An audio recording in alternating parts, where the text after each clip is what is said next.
became governor, increases in spending were promised that simply could not be kept.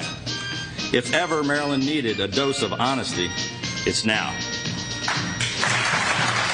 That is Maryland Governor Larry Hogan delivering his State of the State address just the other day, and he joins us now on the line. Good morning, Governor. Good morning, Brian. How are you? We are very well, and we're glad to have you. Okay, so listen, you gave the State of the State address, and apparently Democrats are absolutely apoplectic that you gave a speech in which you laid out and promised to do all the things that you campaigned on.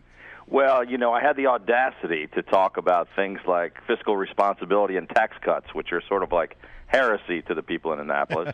And it really was kind of ridiculous because I said the exact same thing I've been saying for years, and I thought I said it in a very nice way. I think I mentioned bipartisanship and working together, and it's not a Democrat or Republican problem like 12 times in the speech. But they just didn't like the fact that I focused in on the same things that got me elected. The voters, overwhelmingly, the voters in 20 out of 23 counties voted to dramatically change things in Annapolis. But there's a certain group that doesn't want to change anything. Well, so I hear they're holding up some of your cabinet nominees because they're so irritated with that speech. Well, I think they're just using that as an excuse. I don't think they're that irritated. But we'll work it out, hopefully.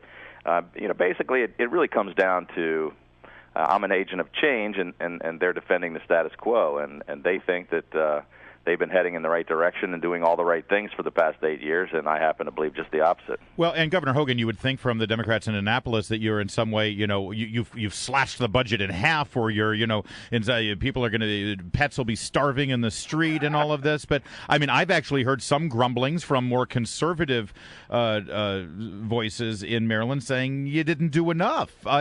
You didn't actually cut, by the way, any normal human being would think of a budget cut. When a family sits at the dinner table and they think about the fact that they don't have as much money coming in, they actually literally stop spending as much. You're not doing that. You're just slowing down the rate of spending increases, right? Well, yeah, so there's been an outcry about the fact that we didn't increase spending as much as they would like us to. Right, that's really it. We're just not going to. But we were caught in a situation where I came in 24 hours after I was sworn in as governor. I had to deliver a budget. We were dealing with a $700 million shortfall. They were planning to spend $700 million that they did not have, and the only way to pay for that would be more tax increases. Yeah. I cut the $700 million out of the proposed budget, but we actually increased spending on the things that we thought were the priorities, like K through 12 education. It's record funding, the most ever spent in history. We added $290 million for school construction. We added money to higher education, things like that. And we tightened the belt in almost every other agency. But where you put that money for schools, Governor Hogan, is getting a lot of people annoyed. Here in our neighboring county of Montgomery County, here neighboring the district, they're screaming that you're cutting their funding and they've got to make it up somehow. And I wonder if you could comment on the fact that they're actually debating now. They're going to announce tomorrow whether they're going to push start times for high schools back another hour or so, which is going to cost them something like $10 million. So while they're complaining that you've cut their funding, they're considering pushing these school start times with additional money that they claim they don't have. Well, it's just the whole argument is ludicrous because we increased spending in Montgomery County for schools, and we dramatically increased it in Prince George's County. And we spend more per pupil in Baltimore City than any place else in the state, $12,000 per student. Twice as much as the rest of the state, and funding went up. We went up in both school construction and in operating costs, and you got teachers union saying, oh, we're going to have to lay off teachers and increase classroom sizes. It's just absolutely ridiculous. I mean, spending goes up. How do you have to make dramatic cuts? Doesn't make sense to me. All right, a couple of things that are in the news. I want to get your take on them. It's sort of unclear where you are on the purple line. Can you clarify that for me? Well, I've said all along that we're going to take a serious look at it. We haven't done the complete analysis of the purple line yet, but we will. It's underway currently with our new Secretary of Transportation. I mean, we've only been in office 2 weeks.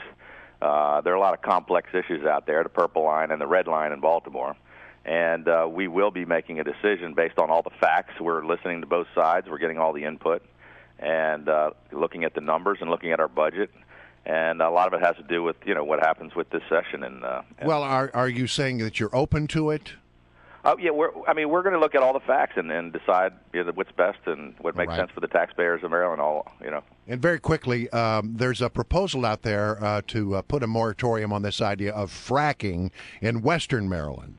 It being brought forward by a delegate from Montgomery County, where I don't think anybody is trying to do any fracking. Well, this is an issue that's been studied in Maryland for I think 8 years, and they've gone through all the science, and even Governor O'Malley, on his way out the door, decided he was ready to move forward with fracking, as was Anthony Brown. As long as we can do it in an environmentally sensitive way, it's certainly something that the people in Western Maryland are overwhelmingly in favor of. Unemployment in Maryland doubled, but it was even twice as high as that in Western Maryland, and they really need the jobs. And safe extraction of clean energy like natural gas. We're sitting on a gold mine, and if we can do it in an environmentally sensitive way, we ought to move forward. Governor Hogan, you mentioned in your State of the State address about a couple of areas of tax relief, and most specifically, I'd like to focus on the small businesses. Right now, you're looking at cutting personal property taxes for small businesses, an exemption up to $10,000 in personal property. Can you explain, for those of us not in the business sector, as you have been most of your life, what that means to a small business, how that applies to how they go about their business? Well, it really affects the smallest of our businesses and startups and people that just have one or two employees at most, but it impacts 70,000 businesses in Maryland, or half of our overall businesses. It's not tax relief for the big corporations, which sometimes the guys on the other side would argue that's all we care about. This is really about mom and pop businesses, and the paperwork that they've got to go through with this, paying their accountant and paying for taxes on the personal property, on the if they buy a copier or they buy a vehicle or some machinery to try to start their business, they're taxed a special personal property tax. Right. And we're just doing away with that exempting that for the first $10,000. So it just helps 70,000 businesses not have to go through that process. And then the automatic gas tax increases. What are you going to do about that? Especially, you're going to get a lot of pushback from Democrats saying, "Hey, gas prices are low. What's the big problem here?" Well, it's we robbed $1 billion out of the Transportation Trust Fund, and in order to make up for that money, they raised the largest gas tax in history, and then they snuck language into that bill that would automatically increase taxes every single year. And my thought was, and I think a lot of people would agree, that every time that the state decides to take more of our hard-earned dollars out of our pocket, that they ought to have to vote for it. If the legislature wants to vote for tax increases every single year, they should stand up and take that vote instead of, I'm all for transparency. I don't believe we need to raise gas taxes every year, and I don't think that it ought to be done automatically without the voters having any say and without it ever coming up for a vote. See, it's those radical ideas that are really making them angry. Yes, they were just apoplectic about that. Yeah, they just were almost ready to protest because I said that. Well, as we wrap up, I just got to know: is it good to be the governor? Well, it's a pretty stressful job, but I obviously worked hard to get here. I'm hoping. What was the most surprising thing that you learned when you became governor?